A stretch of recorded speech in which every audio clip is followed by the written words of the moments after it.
জীবনের কোনো নির্দিষ্ট সময়সীমা নেই, হায়াতের কোনো বয়স নেই। যদি কখনো কারো মনে অজান্তে জেনে কষ্ট দিয়ে থাকি, আল্লাহর হস্তে মাফ করে দিও। কারো মনে আঘাত করে থাকি, তাহলে আল্লাহর হস্তে মাফ করে দিও।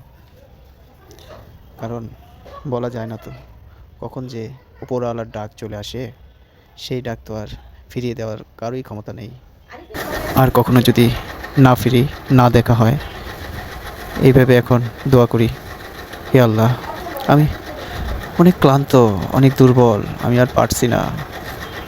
আপনার উপর ভরসা করে আছি, আমার রব, আমার আল্লাহ। আমি অন্তর থেকে অনুধাবন করি, বিশ্বাস করি আপনার সাহায্য শীঘ্রই আসবে, আল্লাহ। আমি অনুধাবন করি, বিশ্বাস করি আপনার সাহায্য আসবে ইনশাআল্লাহ। তাই ধৈর্য ধরে জ্বলন্ত কয়লার ন্যায় তবুও আমি সহ্য করছি। তুমি তোমার সাহায্যের অপেক্ষায়।